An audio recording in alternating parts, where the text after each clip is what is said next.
Hi everybody, it's Dr. Nicole Lindsay. And I'm Dr. Brian Jeanette. Your Asheville chiropractors at Back and Balance.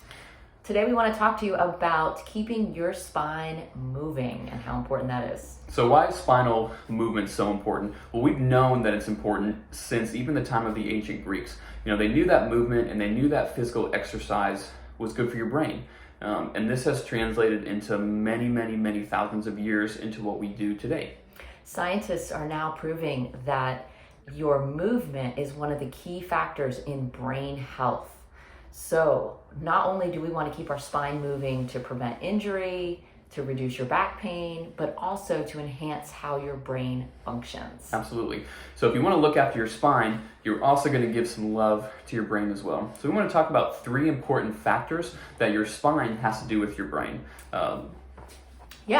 If you look after your brain, or if you look after your spine, your brain will love you for it. So 3 things that we want our spine doing at all times. The first thing is we want to make sure that our spine segments are moving all together at the same time. This becomes important so that the shock that your body absorbs when you're doing something like running, that can be very impactful to a certain spot in your spine. So if your spinal segments are moving all together, the shock can be absorbed and evened out throughout your spine so that you don't cause damage. That's the important thing, not causing damage. The second thing that we want to talk about is the ability of your spine to stiffen up under high impact or high load. So for example, heavy lifting. In today's market, we might be moving, you're bending down to pick up that heavy couch. You have to learn how to stabilize and stiffen up your spine to make sure that no injury and no damage takes place. And what's really cool about this is how does your body and your brain know to do this?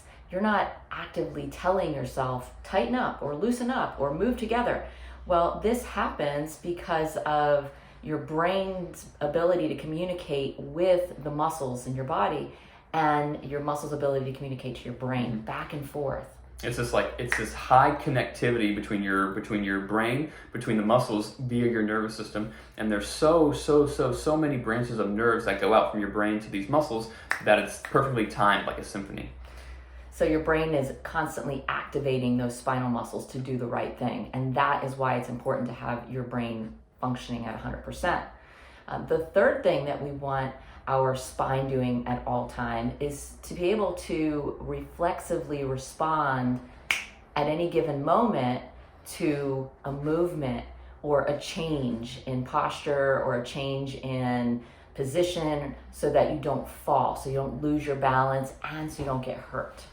Absolutely. If we lose this ability of your body, of your spine to adapt to stressors that happen instantly, then every time that happens, we're more likely to be injured, we're more likely to be hurt. When this happens, when we lose this adaptability, what happens is your brain loses its ability to perceive and respond to all other types of sensory information in the body. So our body collects information, brings it in via the muscles, via the nerves. It goes to our spine, and our spine takes up to our brain. So even one of these segments isn't working, isn't functioning like it should, moving like it should. Research shows that you're actually reducing the amount of information that your brain is getting in the outside world, or from the outside world. One segment. So if we are palpating your spine, running our hands and fingers and feeling for movement, and we feel that an area is fixated, locked, stuck, and you feel tight muscles, trigger points, pain, inflammation, then we know that we have a problem. And that lack of movement is affecting how your brain is taking in information, and also how it's putting information back out to your muscles and how you're going to respond to different things in your environment. So this is why getting adjusted is so important. This is what we're trying to do. Absolutely. Just trying to help restore proper spinal motion so your nervous system, your brain can develop and properly respond to everything on the outside. So there you have it. This is why keeping your spine moving is so important for many things, but most important, to keep your brain functioning at 100%. Thanks for listening. Hope you all have a good day. Thank you.